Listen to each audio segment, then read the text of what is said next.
Hello and welcome to my Lich Frozen Mandible Spectre build. First I will be showing the gameplay of the build. I'm doing a tier 15 map on hardcore. The build is very comfortable using 3 Frozen Mandible Spectres. I don't have any buttons to press and I have a lot of energy shield. It is very safe and tanky for hardcore players, and it is very easy to play.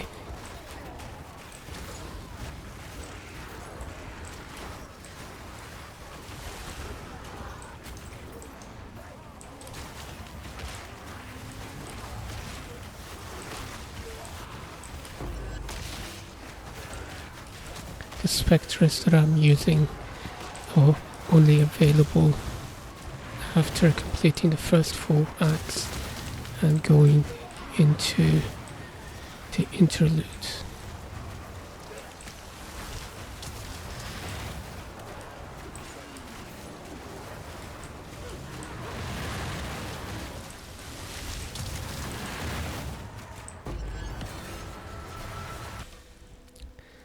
The spectres that I'm using are Frozen Mandibles.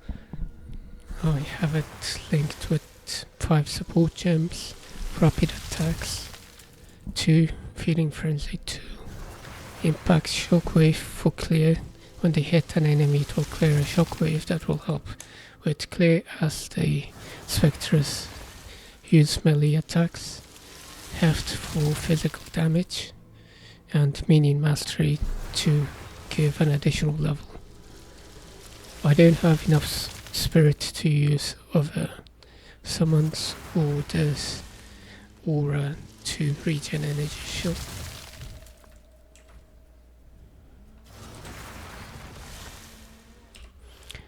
The spectres are found in the interlude, so you need to finish the first 4 acts, and it is in the Ashen Forest, which is the first area of the glade.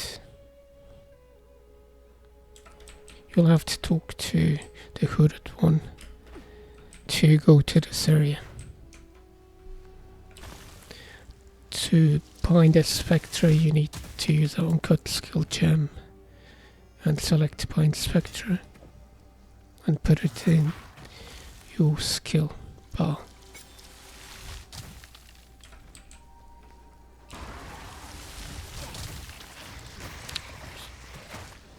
So once you've found the rare mob Frozen Mandibles, you need to press Q to select, find the corpse, and you want to press left click. That will capture the spectre and it will be account bound. Another spectre that you can use before you get Frozen Mandibles is the Valgards, which are found in Exile, halfway through near the end of Act 3.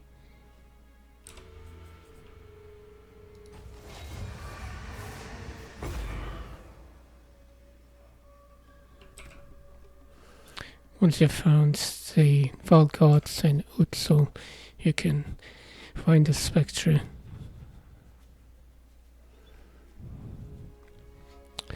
The skills that you will use for leveling will be either Arsonist, or after getting the Valgard you can use the Valgard.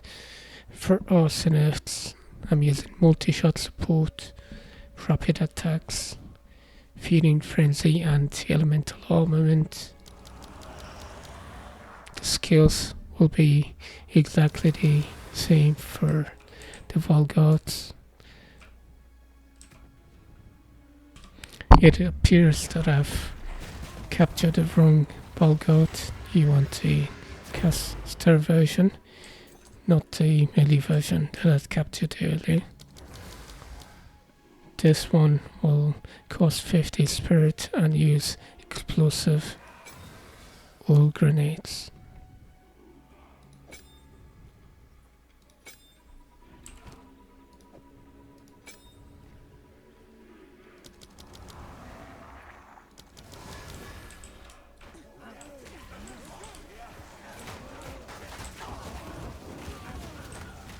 There's a slight delay in the activation of their abilities, and it can cause a lot of FPS drop, but the damage is very high.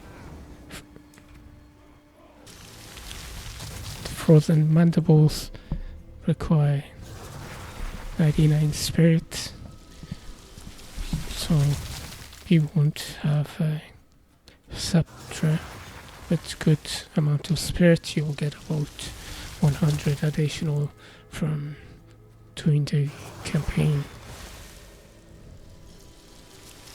I have 293 spirit and I'm able to summon 3 of them.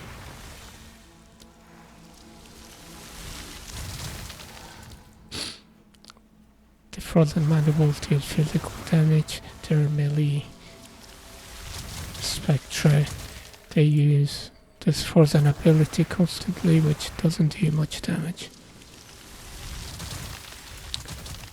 For items, you want to max fire resistance, cold resistance, and lightning resistance, and try to get as much chaos resistance as possible, or get the maximum of 75%. You want to get energy shield.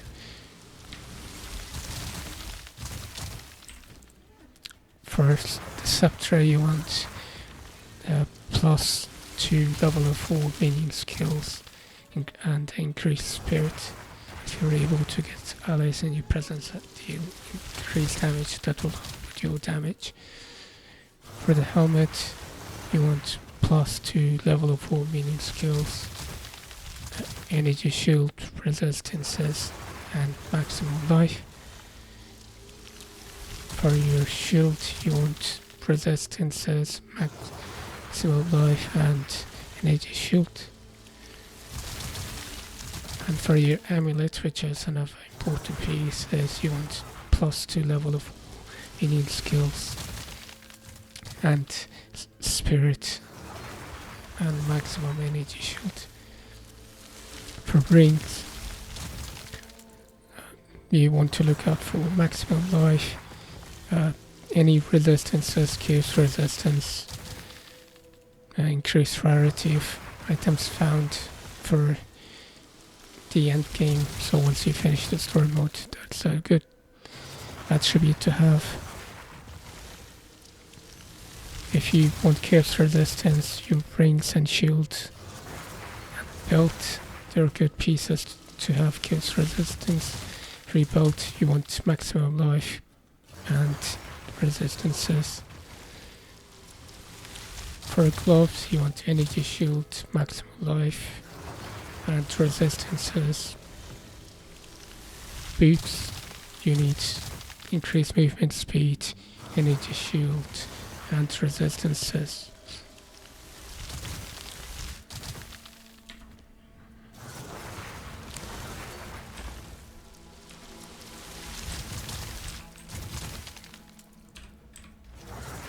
For the Ascendancy, I have selected a witch as starting character.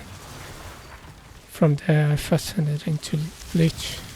First, you want to get necromantic conduit, but you might not be able to grab it first because you will lose 5% of your maximum spirit per second.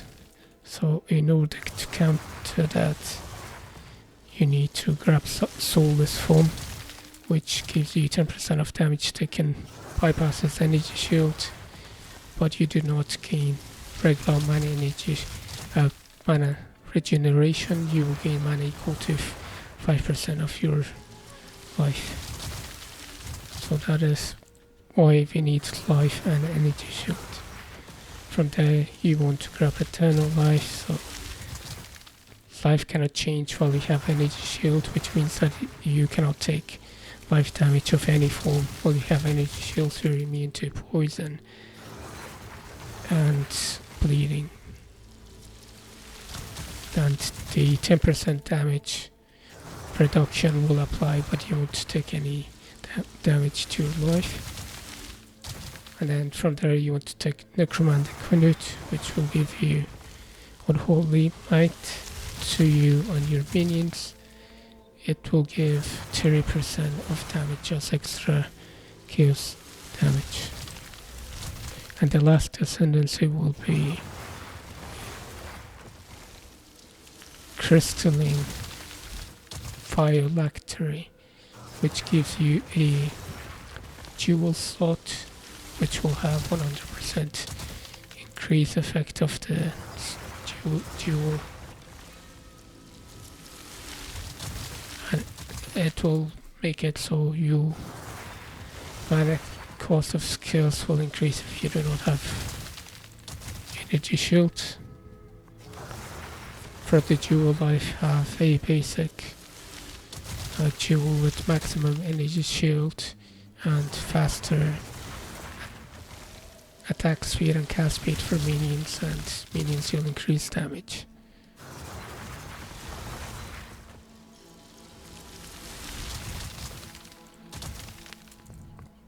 Starting from the skill tree, you want to pick up Energy Shield, make your way up into pure energy. You can grab Dampening Shield for more Energy Shield, Living Dead to increase the maximum life. Make your way through mana, go up to pick up some minion damage, make your way up until you're here. You want to pick up minion elemental resistances, and minions survive faster. From there you can continue to go up here to grab Lord of Horrors, which gives increased reservation of minion skills, so your minions will cost less spirit. If you play hardcore, you can also, instead of going up, you can go over here, grab this Energy Shield nodes. From not these two yet, you can grab this and grab File of Ending, which will give your minions maximum life. Minions will regenerate 3% of maximum life per second, and they will get chaos resistance. This will stop your minions from dying constantly. Once you grab Wild Bending, you can go up and grab these nodes for minion damage. Over here, you can grab these nodes to get maximum Energy Shield. You can also grab these nodes for minion damage. It will give you minion damage, 10% of physical damage as chaos damage and chaos resistant to minions. Another node that you can grab if you want Energy Shield is make your way up here and grab Potent Barrier. And lastly, you want to make your way all the way over here to grab the mini nodes for 25% minion damage, elemental resistances for minions, and maximum life. Any other remaining skills you can grab: Energy Shield, Recharge, 70% increase Energy Shield from Helmet, Stun Threshold equals 20% of maximum Energy Shield. Make your way up here for maximum Energy Shield. Grab maximum life and attack speed for minions. Any remaining skill points, if you have, you can grab additional Energy Shield, as well as Energy Shield over here. Level 84 So this is what my skill tree looks like. For leveling, you don't need much equipment. You want to grab a low level sceptre, or a sceptre that you can equip with plus 1, 2 level or 4 minion skills. If you can get an enfolding dawn from trade, it will give you plus 100 spirit, which is a good body armor, and it will also give you elemental resistances. You can get a helmet with plus 1, 2 level of minion skills, and a amulet with plus 1, 2 level of 4 minion skills.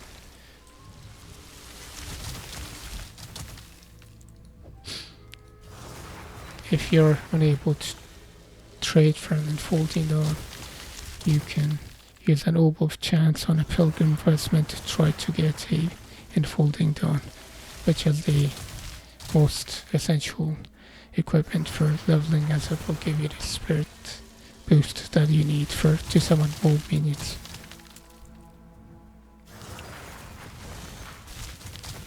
That is it for my guide. Thank you for watching my Frozen Mandibles Lich build guide. I will post a link below in the description for the skill tree.